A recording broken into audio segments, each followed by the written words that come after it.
Hello friends, എല്ലാവർക്കും നമ്മുടെ പുതിയ യൂട്യൂബ് ചാനലായ വൈബ് ആൻഡ് സ്പൈസിലേക്ക് സ്വാഗതം. അപ്പോൾ ഞാനിവിടെ ഉണ്ടാക്കാൻ പോകുന്നത് പച്ചപ്പയർ മെഴുക്കുവരട്ടിയാണ്. അപ്പോൾ നമുക്ക് എങ്ങനെയാണ് ഉണ്ടാക്കാൻ നോക്കിയാലോ.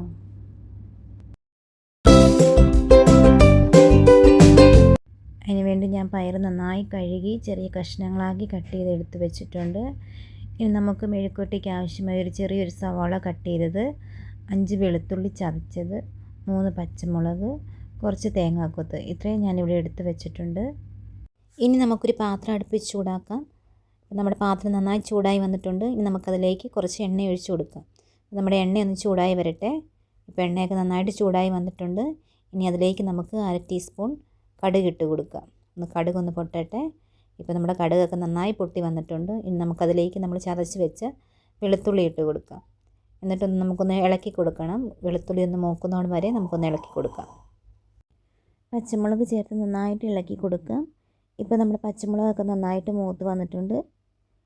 ഇതിലേക്ക് നമ്മൾ നേരത്തെ കട്ട് ചെയ്ത് വെച്ചിരുന്ന സവാള ചേർത്ത് കൊടുക്കുക. എന്നിട്ട് സവാള നമുക്കൊന്ന് വഴറ്റിയെടുക്കണം. സവാള ഒരു ചെറിയ ബ്രൗൺ കളറാകുന്നതോടെ വരെ നമുക്ക് വഴറ്റി കൊടുക്കാം. ഇപ്പോൾ നമ്മുടെ സവാളയുടെ കളറൊക്കെ മാറി വന്നിട്ടുണ്ട്. ഇതിലേക്ക് നമുക്ക് 2-3 വറ്റൽമുളകും കൂടെ ചേർത്ത് കൊടുക്കുക. എന്നിട്ട് നമുക്കൊന്ന് ഇളക്കി കൊടുക്കണം. അതിനുശേഷം നമ്മൾ നേരത്തെ കട്ട് ചെയ്ത് വെച്ചിരുന്ന തേങ്ങാക്കൊത്തും കൂടെ ഇട്ട് കൊടുക്കുക. എന്നിട്ട് നന്നായിട്ട് ഇളക്കി യോജിപ്പിക്കുക. ഒരു 2 മിനിറ്റ് നമുക്ക് ഇതുപോലെ നന്നായിട്ട് ഇളക്കി യോജിപ്പിക്കുക. അതിലേക്ക് നമുക്ക് 2-3 കറിവേപ്പിലയും കൂടെ ഇട്ട് കൊടുക്കുക. അതിനുശേഷം ഒന്നും കൂടെ നമുക്ക് ഇതെല്ലാം കൂടെ ഒന്ന് ഇളക്കി യോജിപ്പിക്കുക. എന്നിട്ട് നമുക്ക് 1 ടേബിൾ സ്പൂൺ ചതച്ച മുളകും കൂടെ ഇട്ട് നന്നായിട്ടൊന്ന് മിക്സ് ചെയ്തെടുക്കുക. ഒരു 2 സെക്കൻഡ് ഇതെല്ലാം കൂടെ നന്നായിട്ട് ഇളക്കി യോജിപ്പിക്കുക. ഇപ്പം നമ്മൾ ചേർത്തെല്ലാം കൂടെ നന്നായിട്ട് മൂത്ത് വന്നിട്ടുണ്ട്. ഇതിലേക്ക് നമ്മൾ നേരത്തെ കഴുകി കട്ട് ചെയ്ത് വെച്ച പയർ മുഴുവൻ ചേർത്ത് കൊടുക്കാം. ഇനി നമുക്കിതെല്ലാം കൂടെ നന്നായിട്ട് ഇളക്കി യോജിപ്പിച്ചെടുക്കാം. ഇനി നമുക്ക് മെഴുക്കുവരട്ടിക്ക് ആവശ്യമായ ഉപ്പ് ചേർത്ത് കൊടുക്കാം. എന്നിട്ട് നമുക്കിതെല്ലാം കൂടെ നന്നായിട്ട് ഇളക്കി യോജിപ്പിച്ചെടുക്കാം.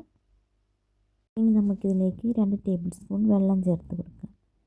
എന്നിട്ട് നമുക്കിതെല്ലാം കൂടെ നന്നായിട്ട് ഇളക്കി യോജിപ്പിച്ചെടുക്കാം. ഇനി നമുക്കിത് മൂടി വെച്ച് വേവിച്ചെടുക്കാം. കരിഞ്ഞു പോകാതിരിക്കാൻ ഇടയ്ക്കൊന്ന് ഇളക്കി കൊടുക്കണേ. ഇപ്പം നമ്മുടെ മെഴുക്ക് പുരട്ടി ഏകദേശം റെഡിയായി വന്നിട്ടുണ്ട്. ഒന്ന് ഇളക്കി കൊടുക്കാം. ഇനി 2 മിനിറ്റും കൂടെ നമുക്ക് മൂടി വെച്ചൊന്ന് വേവിച്ചെടുക്കാം. ഇപ്പം നമ്മുടെ പയർ മെഴുക്ക് പുരട്ടി ഇവിടെ റെഡി ആയിട്ടുണ്ട്. അപ്പം നിങ്ങളെല്ലാവരും ഒരു പ്രാവശ്യമെങ്കിലും ഇങ്ങനെ ഉണ്ടാക്കി നോക്കണേ. അപ്പോൾ നിങ്ങൾക്ക് എൻ്റെ വീഡിയോ ഇഷ്ടപ്പെട്ടുണ്ടെങ്കിൽ എന്നെ സപ്പോർട്ട് ചെയ്യാൻ മറക്കല്ലേ.